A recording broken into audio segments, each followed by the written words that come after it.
अहमदनगर जिल्ह्यातील ताजा घडामोडी बघण्यासाठी रोखोक या वृत्तवाहिनीला आजच लाईक करा, सबस्क्राईब करा आणि शेअर करा।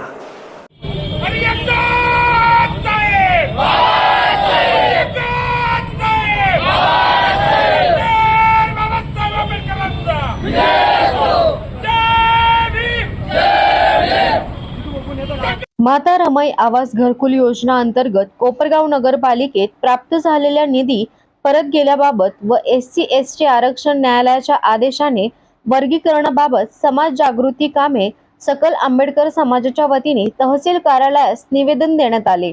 या निवेदनात म्हटले आहे की सन 2011-12 मध्ये माता रमाई आवास घरकुल योजना अंतर्गत कोपरगाव नगरपालिकेस प्राप्त झालेला निधी रुपये 2,90,65,000 सदर निधी पालिकेत 12 वर्षे पडून होता।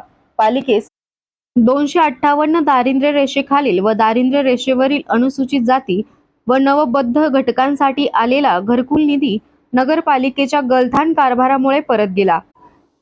तसेच SC/ST आरक्षण वर्गीकरण बाबत सर्वोच्च न्यायालयाच्या निर्णयाबद्दल समाजात जागरूकता निर्माण करण्यासाठी व होणाऱ्या अन्यायाविरुद्ध संविधानिक मार्गाने निवेदन सकल आंबेडकरी समाज बांधवांच्या वतीने देण्यात येत असल्याचे म्हटले आहे।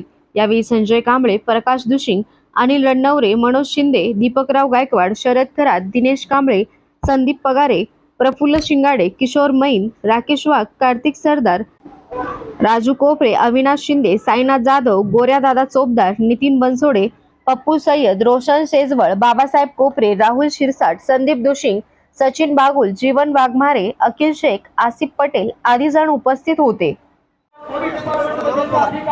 एक 4-5 दिवसापूर्वी हायकोर्टाने जे सुप्रीम कोर्टाने जे आदेश दिले, अनुसूचित जाती आणि जमातीमध्ये उपवर्गीकरणाचा जो आदेश हायकोर्टाने दिलाय, वास्तविक 1931 साली आरक्षण हा मुद्दाच अजून लोकांना व्यवस्थित समजलेला नाहीये।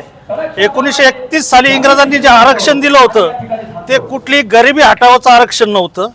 मुळात जे अस्पृश्यता निवारण करण्यासाठी, सामाजिक भेदभाव कमी करण्यासाठी ते आरक्षण दिलं होतं।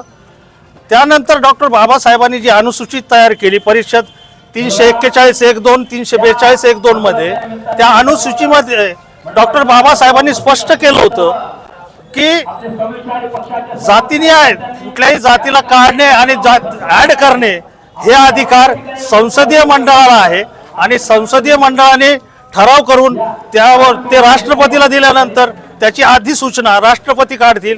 आता कोर्टाने डायरेक्ट हा आदेश दिलाय, ऍक्च्युअल कोर्टाला अधिकार नाही असं माझं मत आहे।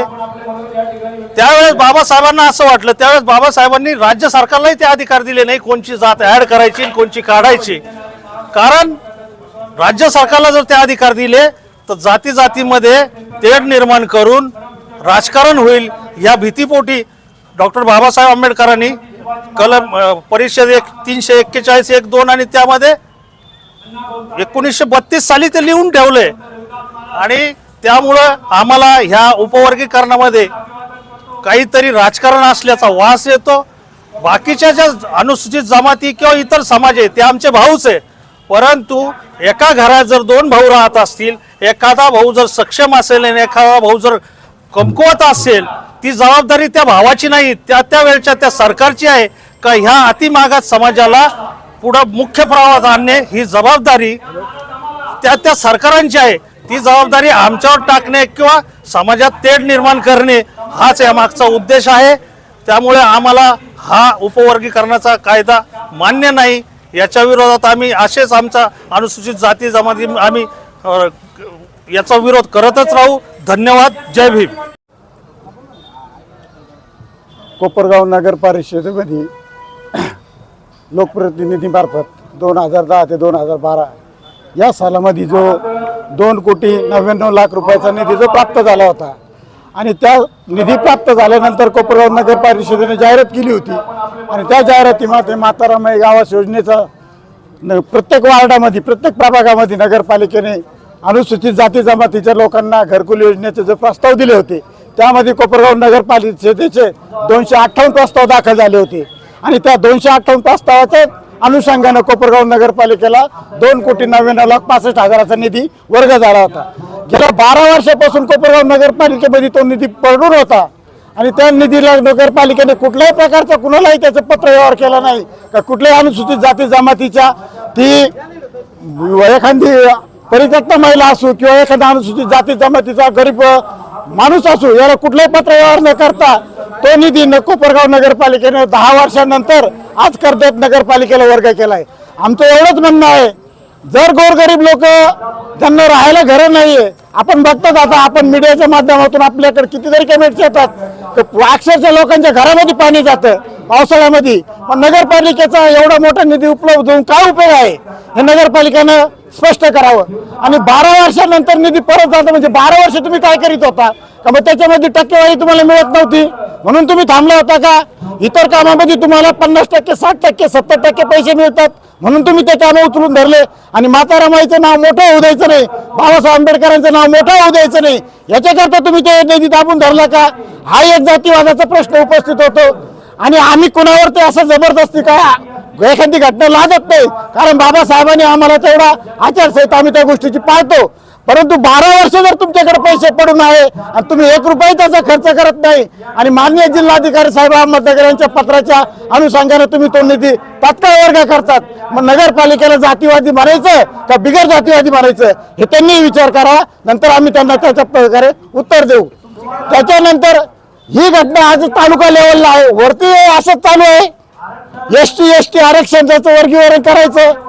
जे लोकांनी थोडंसं शिकलेलं आहे, ज्यांनी त्याचा फायदा घेतलेला आहे, परंतु आजही लोक तळागाळातले लोक आजही गोरगरीब आहे, यांना त्या आरक्षणाचा फायदा झाला पाहिजे। इथून पुढे जर वर्गीकरण झालं तर सर्व समाजाच्या घटकाला निश्चित बौद्ध समाजाचे आम्ही आहे म्हणून आमच्या करतात मिळत नाही, त्याच्यात 59 जाती आलेल्या आहे, 59 जातीचा फायदा आहे त्याच्यामध्ये।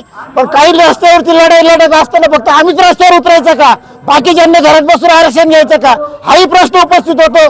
त्यांनी रस्त्यावर लढलं पाहिजे। आपण जर एखाद्या गोष्टीचा फायदा घेतो तर आपल्याला त्या गोष्टी सांभाळण्याची आपल्याला पूर्ण बाबासाहेबांनी मुभा दिलेला आहे, संविधानाने त्याला आपल्याला अधिकार दिलेले आहे। मग तुम्ही जर घरात बसून आरक्षण घेत असाल तर अशा वर्गीकरणाच्या विरोधात तुम्ही 59 जातींनी रस्त्यावरती यायला पाहिजे।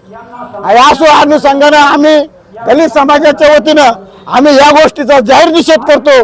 कोपरगाव नगरपालिकेचा तर आम्ही सर्व समाज बांधव जाहीर निषेध करतो आणि येत्या 15 तारखेपर्यंत कोपरगाव नगर परिषदेने याचं सविस्तर उत्तर समाज बांधवाला जर दिलं नाही तर आम्ही याच्याही याच्यापेक्षा तीव्र स्वरूपाचं आंदोलन कोपरगाव नगरपालिकेच्या विरोधात केल्याशिवाय राहणार नाही याची मी सर्वांच्या साक्षीनं दखल राजे छत्रपती शिवाजी महाराज, डॉक्टर बाबासाहेब आंबेडकर, क्रांतीसूर्य महात्मा ज्योतिबा फुले शाहू महाराज, लोकशाही अण्णाभाऊ साठे आणि पैगंबर साहेब या महापुरुषांचा आदेश आहे।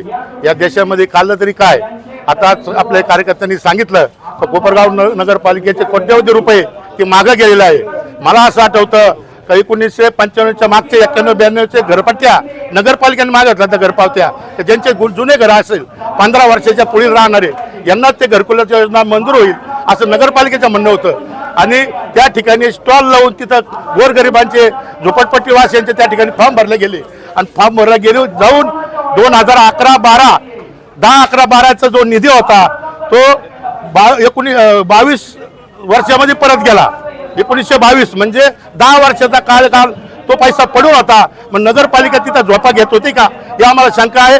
किंबहुना गोरगरिबाची तुम्हाला त्या ठिकाणी हेळसांड करायचे, मागासवर्गीय गोरगरीब झोपडपट्टीवासी हेळसांड करायचे असं मला वाटतं। म्हणून त्या मुद्द्यावर देखील आम्ही शेवटना सांगितलेलं आहे, जर ते लवकरात लवकर पैसे परत आले नाही तर आम्ही तीव्र आंदोलन छेडल्याशिवाय राहणार नाही, याची जबाबदारी सर्वोच्च प्रशासनाची राहणार आहे। दुसरी गोष्ट अशी आहे, या ठिकाणी उपवर्गीकरण म्हणजे काय?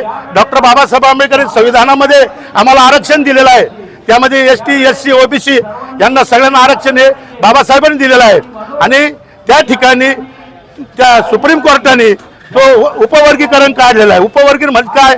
आर्थिक निकषावर आरक्षण। बाबासाहेबांनी आर्थिक निकषावर आरक्षण ठेवलेलं नसून घटनेमध्ये आरक्षण दिलेलं आहे, ज्यांना द्यायचं असेल त्यांनी द्यावा, त्याची तरतूद वेगळी करावी, पण आमचं उपवर्गीकरण थांबलं पाहिजे। किंबहुना राज्य शासनाने नव्हे तर केंद्र शासन लोकसभा आणि राज्यसभेमध्ये त्यांनी विशेष अधिवेशन बोलून त्या ठिकाणी अधिवेशनामध्ये तो ठराव मांडून राज्यपालाकडे द्यावा आणि तो सुप्रीम कोर्टाला पाठवा, तर तो कायदा रद्द होऊ शकतो. नाही झालं तर आम्हाला रस्ते उतरल्याशिवाय पर्याय नाही. शहरामध्ये 2-3 विषय घेऊन, अतिशय संवेदनशील विषय घेऊन सकल आंबेडकरी समाज हा रस्त्यावर उतरलेला आहे. त्यामध्ये एक ST-SC वर्गीकरण, हा वर्गीकरण नेमकं काय हे शासनाने समजून सांगावे. कारण त्यांच्या म्हणण्यानुसार हे क्रिमिलियर हा जो विषय आहे, हा जो विषय म्हणजे ज्या लोकांना याच्यापासून फायदे झाले त्यांना बाजूला करून एक जो मागास राहिलेला वर्ग आहे तो वर्ग पुढं आणायचा आणि त्यासाठी करायचं. जर आज हा मागास वर्ग तुम्हाला आज दिसतोय, याच्या आधी 70 वर्ष तुम्हाला कुठं दिसला नाही हा वर्ग. याच्या आधी तो वर्ग पुढे आणण्याचा शासनाने काय प्रयत्न केला? तो जो वर्ग आहे त्याला पुढे आणण्याची जबाबदारी आमची नव्हती, शासनाची होती. म्हणजे हे जे शासन आहे हे 70 वर्षापासून लोकांची पिळवणूकच करतंय.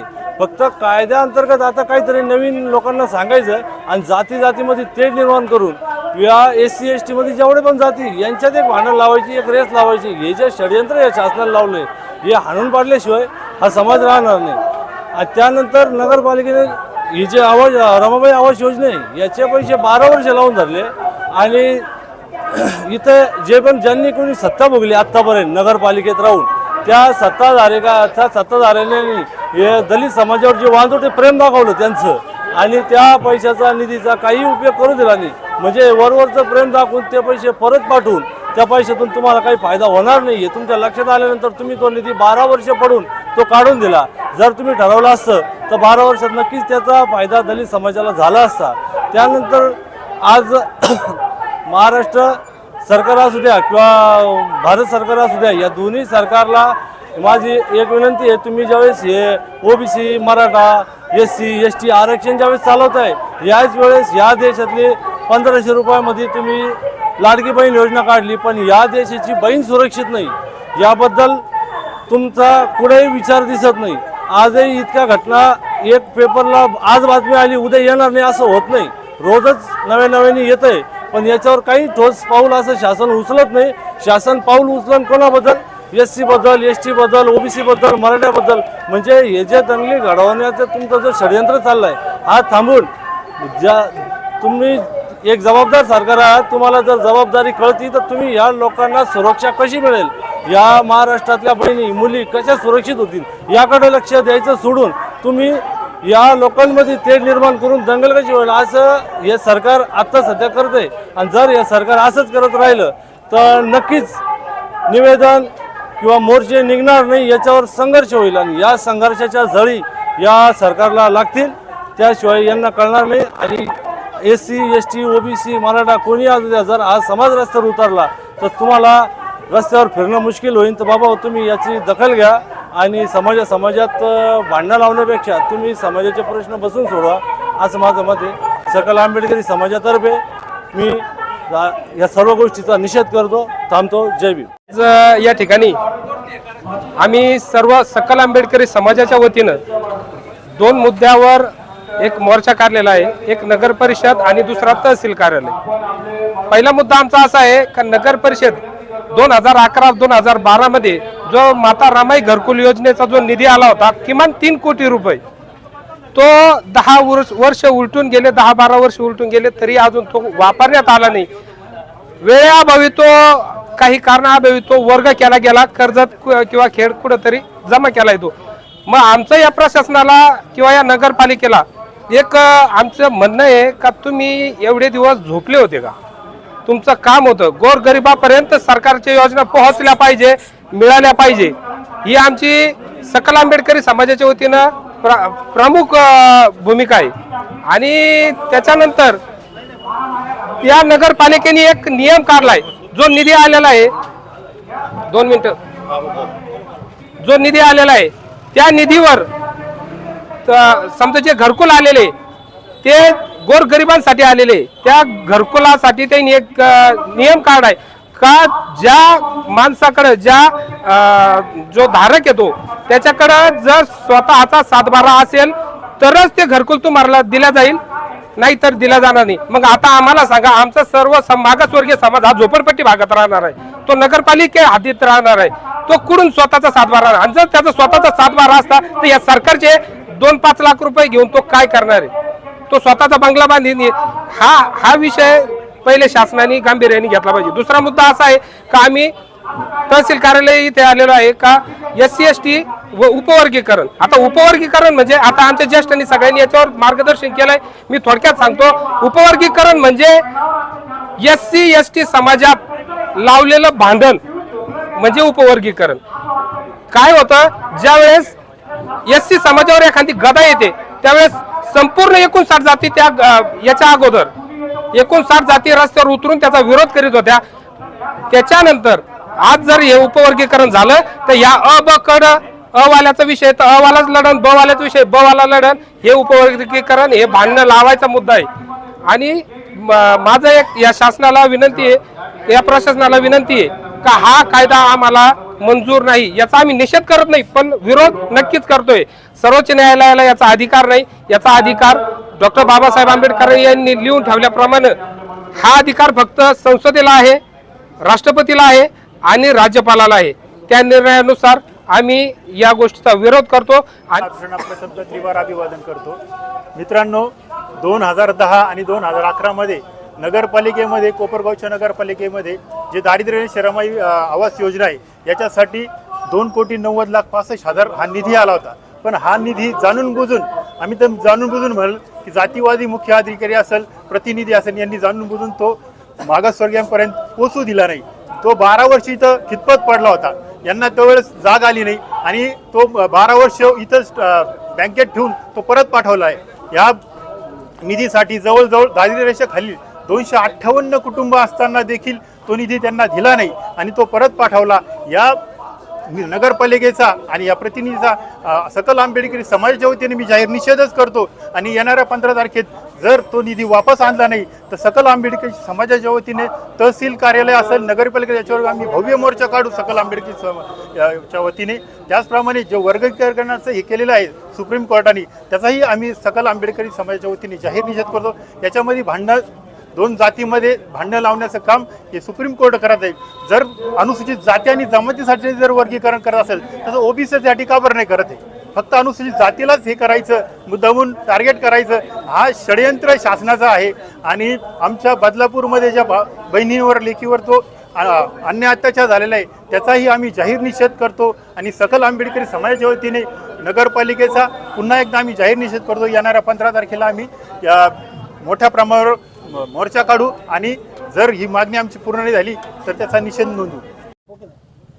आज या ठिकाणी माता रमाई आवास घरकुल योजनेअंतर्गत कोपरगाव नगर परिषदेला प्राप्त झालेला निधी परत गेल्याबाबत या ठिकाणी निवेदन प्राप्त झालेलं आहे. तर या निवेदनाच्या अनुषंगानं 2011-12 मध्ये प्राप्त झालेल्या निधीची चौकशी करून त्याप्रमाणे आपण नगरपालिकेला परत निधी कसा येईल आणि आणखी लोकांना घरकुल कसं मंजूर होईल याविषयी निश्चितपणाने प्रयत्न करू.